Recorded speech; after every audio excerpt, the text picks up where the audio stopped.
Hello, I'm Ania Lichtarowicz, and this is Somewhere on Earth, your weekly look at technology and its impact on our everyday lives.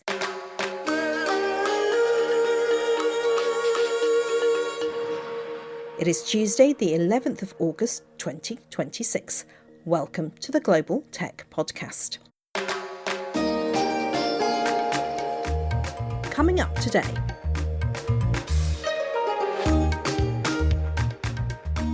A flying boat taking on one of the world's toughest transport challenges, the Amazon. In a region where rivers are often the only roads, journeys to healthcare and essential services can take hours or even days. Now, one Brazilian company is developing a vehicle that flies just meters above the water, travelling at up to 150 kilometres an hour. And then a very different challenge, endometriosis. Around 190 million women and girls worldwide live with this chronic disease, yet diagnosis can take years. We'll hear how one entrepreneur who experienced that journey herself is using an app, AI and health data to help people understand their symptoms, prepare for medical appointments and advocate for better health. From flying over the Amazon to tracking what's happening inside your own body, technology is increasingly being used to tackle problems that traditional systems have struggled to solve.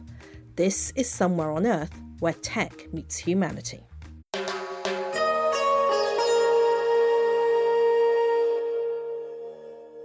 If you look at a map of the Amazon, you might think that all those enormous rivers should make getting around relatively easy.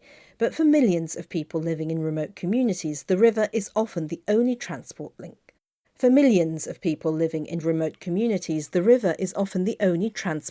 They have. There are a few roads, and journeys by conventional boat can take many hours or even days. Research into healthcare access in remote Brazil has found patients travelling more than 1,000 kilometres and spending more than 20 hours getting to medical services. In some parts of the Amazon, reaching Manaus for healthcare can mean a 6 or 7 hour day boat journey. And there's another problem. The rivers themselves are increasingly vulnerable to extreme drought. When water levels fall, boats can no longer navigate some routes, leaving communities cut off from essential supplies and services. So what if you could keep the river as your route, but dramatically increase the speed? That's the idea behind Aeroriver's flying boat. It looks a little like an aircraft, but flies just a few metres above the surface of the water. I met the company's CEO at Web Summit Rio to find out how it works and why he thinks it could change life for people living deep in the Amazon. I am Lucas Guimarães from Aeroriver. I am CEO of Aeroriver. So tell me a little bit about this technology. Okay. We call it flying boat. It looks like an airplane, but it flies in a very low height, about 2 to 5 meters over the water. And because of this, there is an aerodynamic phenomenon that appears called ground effect that turns the vehicle 40% more efficient than flying higher. And because it's flying a very low height, it's considered a boat, not an airplane. So the cost of development and operation is very, very low. Okay, that's not an answer I was expecting to hear.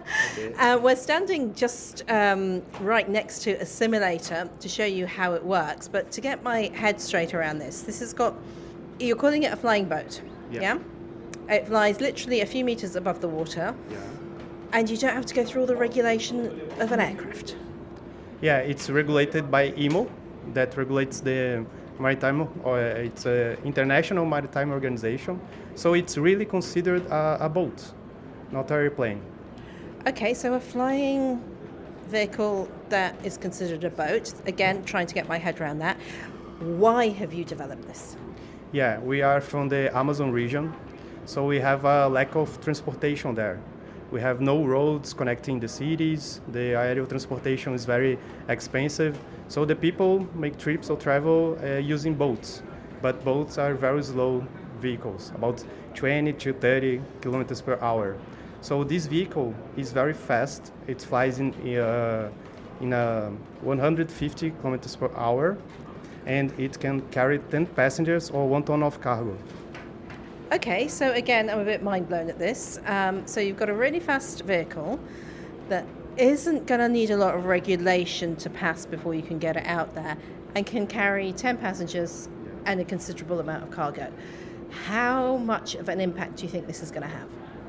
Yeah, we know that the impact is giant because this vehicle, the emission of CO2 is 40% less than usual airplanes, and it can go in a bigger range than usual airplanes or usual boats. So we can access the communities in the interior of Amazon region, and we can help these people that lives in there because they have no transportation to go out or to look for medication or hospitals. Now, just a little bit kind of negative about this, I assume it's over water and only over water, so you have to follow the rivers. Yeah, we have to follow the rivers, but the rivers in the Amazon region are giant, so kilometers of extension. So you can fly like you are flying over the ocean. It's really big. Now tell me about the technology. Okay. This vehicle is considered a ground effect vehicle because the height of it flies. And because of this, the drag is lower and the lift is superior than the usual airplanes. So the aerodynamic efficient is very high. So this is the biggest difference of this vehicle when compared to airplanes. Okay, so again, a little bit stunted as to what to say. It does sound amazing. You've got the little simulator in here, haven't you? And it's now being pushed around to see how it can travel one way or the other. What about costs? Because this looks quite expensive. Yeah, it's 6% cheaper than airplanes. 6%. 6%. 6%, okay. Yeah, and about 10 to 15 expensive than the boats. Okay. So the cost is very, very low, really low. I mean, it's very comparable then, isn't it? And what kind of an impact do you think this will have on people's lives? Yeah, the people in the Amazon region has no transportation to live. Usually they live in their cities and be isolated there. So we are looking to offer an opportunity for these people go out and look for new opportunities or make their business grow up and look for colleges or better education, for example. This is our hope. It's your hope, and when is your hope to get this actually out in the field, out in the Amazon? In the next year, we are building the first vehicle now, the first full-scale prototype, and it will be ready this year. So the next year, it will be already operating. Okay, so when I come back to Brazil for Web Summit Rio next year, are you going to take me for a trip? Yeah, for sure. You're invited. Okay, somewhere on Earth is going to be there. Is there anything else you would like to tell me? Yeah, we are looking for investors at this moment because we are finishing to build the first parts of the vehicle. And for the next year, we are planning to build our factory. So we are looking for investors to help us to build our factory. Lucas, thank you very much for joining us on Somewhere on Earth and showing us this amazing simulator. I might actually have a go in a little bit, if that's okay. Thank you. And I will put up a video on our YouTube channel soon, Somewhere on Earth, the Global Tech Podcast, with me trying out the simulator.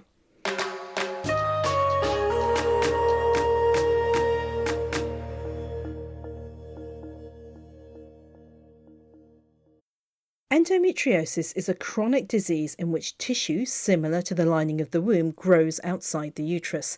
It can cause severe pelvic pain, heavy bleeding, fatigue, painful sex and problems with fertility, but it can also affect other parts of the body and have a significant impact on someone's physical and mental well-being. The World Health Organization estimates that endometriosis affects around 10% of women and girls of reproductive age worldwide, around 190 million people. The WHO also says that the disease is often underdiagnosed and that there can be a significant delay between the onset of symptoms and diagnosis. And that delay matters. Many women spend years being told that severe period pain is normal or that their symptoms are unrelated. That's something both my guest and I know about personally. My guest is Gemma Bowles, founder of Endí. She developed severe symptoms as a teenager, including pain so intense that she would faint, be sick and spend days in bed. She was eventually diagnosed with endometriosis in 2019. I've had a similar experience. I was diagnosed after years of severe pain and bleeding and being told that my symptoms were essentially in my head. So Endí was born out of a very personal experience, but it's also an attempt to use technology to tackle a much bigger problem. The platform allows people to track their symptoms, medical history and cycles, upload medical records and prepare for medical appointments. It uses AI to identify patterns in the information users record and help them ask better questions and advocate for themselves. And there is another potentially important element: data. Endí says it already has 77,000 anonymous health data points, which could eventually help researchers investigate patterns in endometriosis and associated conditions. But that immediately raises a question that is particularly important when we're talking about intimate health data. Who owns that information, who can access it, and how can it be used safely? So Endí is a health platform that is mainly for endometriosis, but also helps other similar chronic conditions. And it's a place that users can go on, they can track and record their day-to-day health, but with really deep insights. They can get AI insights back through the more they track. They can upload doctor's appointments and also prepare for doctor's appointments. So we give them advice and options, questions that they could ask and better advocate for themselves. They can upload all their medical history. So it's an easy place if they are in an appointment, rather than, scrolling through a huge folder of information, they can just access the tests, the previous tests and things that they need. There's also a store there where people can access cheaper promotional products for period care and support care. And there's an overview of your cycle and some mental health support on there. Right, so it's a kind of a one-stop shop. You put all your information on there about your endometriosis journey. But let's kind of roll back a little bit and talk about why you've developed this platform and a little bit about your endometriosis journey. Yeah, absolutely. So I'm happy to say I'm 39 years young now. But since I first developed my periods, which was early teens, I was kind of always told that my periods would be awful. So I was always expecting them to be very painful and very sore. So I didn't really think that was anything abnormal, but that as I got older, they got worse and worse. And I was finding that I was passing out from the pain. I was being sick from the pain. I was having to, take 2 to 3 days in bed from severe pain and fatigue. And going around to doctor's appointment with huge ring binder folders of all my, previous medical records, just trying to look for answers. So it wasn't until about 2019, it was actually my dad mentioned, have you heard of this thing called endometriosis? Well, he probably didn't say it quite like that. It's a difficult word to say. And that's when we started then looking into it. But again, it took time. I think it took a long time to find the right people to speak to. And I was in the end diagnosed at the end of 2019 by an MRI with endometriosis. We met at an event and got talking because I've also had endometriosis. I am a little bit older than you at 51. And I was only diagnosed because I was told I was making things up, that I wasn't telling the truth, that it was all in my head. My very severe pains, my very severe bleeding, my very severe impact, really, that not only happened during my period, but throughout the month as well. And I was only diagnosed, I was still under my dad's private medical insurance. And basically the consultant said, I'll do you keyhole surgery, and because it's been paid for. And I never got actually, sorry that I told you were a liar or you were making it up. And I was diagnosed with endometriosis, and quite a lot of women are. I think many of our listeners would be surprised at how many women actually do have it. Yeah, absolutely. So I think there's a number out there that they say 1 in 10. Actually looking into it, I'm not actually sure where that number comes from. I think it's kind of a guess, and the recent studies from Australia, for there at least, is saying 1 in 7 and maybe even more, because the the trouble is it takes on average 9 years to get diagnosed, at least in the Western world. So there's also a lot of women that won't know that they have it yet. So the reality is really, even from speaking to people in the work that I do, it's probably 1 in 3, I would say, is affected by this or, a very similar condition. So it's a huge amount. They say it's more common than diabetes and asthma. So it's a huge effect on people in the world. And like so many conditions that impact women, it is very under-researched. That's why we know so little about it. And I guess this is where your platform kind of comes in a way, because doctors themselves don't know really what could be a symptom of endometriosis, what could be impacting your health. And I think, not only is it great for managing your own personal symptoms and keeping you on track, but also informing doctors and getting them to learn too. Where Endí is at the moment is that we're in a really great place to build from. So at the minute, we're live on Apple and Android in 16 languages across the world. At the minute, it kind of focuses on the user and how they can advocate for themselves and learn, their real deep insights for themselves and their patterns.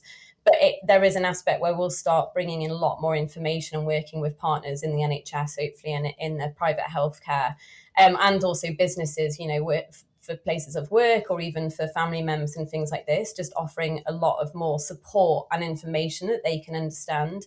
A new feature we're actually just about to launch is a partner feature. So whether that's a friendship, a family relationship or a romantic relationship, they will have access to how you're feeling or whatever you grant, and they can learn a bit more about where you are month to month and how you're feeling, and if there's any way that they can support you too. So we'll be building out a lot more in the way of information in the coming months. And the technology is really enabling you to do this, because a lot of kind of people think that endometriosis is just something that affects women for a few days a month. That although it is often described as internal bleeding outside the womb, we are now beginning to know it's much more complicated than that it can affect, many different systems in the body. Yet the information isn't there, is it? So the tech is really key in all of this, isn't it? Yeah, it's so key. So, for example, we already have around 77,000 anonymous data, health data points on our app. This is a thing that we've worked with medical data scientists to look at what they really need to know for research. And we're hoping to use this data to, look for treatments for people, look for better cures, look for is there patterns in other areas that people haven't looked before, because it is so under-researched. So we really use AI as well within that, identifying personal patterns to just see if there's any correlation that may have been missed. I think that's, again, it's such a huge thing around the world that there might be kind of data, but none of it is longitudinal data so far. And that's something that we're hoping to use. We're very different from other platforms and other period trackers because the user stores everything on their own cloud. So it's only an opt-in version. If they want to opt in for us to get anonymous data as well, we can. So it's a very private, secure way to do it. But I'm really hoping that with this data that we'll be able to do some real good in the world and kind of look for more in-depth options of what's going on with people, basically. And that's a really important aspect of it, because there are so many products out there, particularly period trackers, etc., that aren't careful with your data, do sell it to other bodies, and there is a real concern by women that this very private information could go elsewhere, yet yours is secure. What will happen, say, if a user was to say, actually, yeah, you know what, use my data for research? Talk to me through that. What actually happens with your information? Yeah, so at the minute we're just building that data up at the minute, and we're still working on what is the most relevant for what medical researchers need. So we're still kind of fine-tuning that. But thereafter we'll be working with companies, but ones that, are completely vetted. We're working with people that have experience in this area. I'm going out to places like I'm in touch with people. There's an amazing Edinburgh University. There's an amazing endometriosis research lab. Same in Sydney, in Australia. They are very much looking into endometriosis. So there's certain places that I would love to collaborate with who can really use that data to then look for, just any correlation between kind of different symptoms and different patterns that people haven't noticed before, because it is a comorbidity, disease or chronic illness, whatever you want to call it. And it's so important that we also recognize that, a lot of people have POTS or, a chronic fatigue and things like this. And it's just not necessarily, I think we need to look at it as a whole body condition rather than just, like a gynae condition, because it's much more than that. So that's why I'm hoping this data will go out to the right people, and then they can look at the patterns within that and see if there's correlation between these different illnesses, basically. Thank you for listening. That is it for this week, unless you subscribe to the Pod Extra version of the show, where we have more from Gemma and where she hopes the Endí platform will go next. So if you would like to have an extended and ad-free version of the show, please type into your search engine pod.fan, Somewhere on Earth, the global tech podcast, and for $10 a month, that is exactly what you will get. And if you can't subscribe, then please leave us a rating on your podcasting platform. This really helps our visibility on those platforms. I'm Ania Lichtarowicz, and this is Somewhere on Earth, the global tech podcast. Until next week, bye-bye.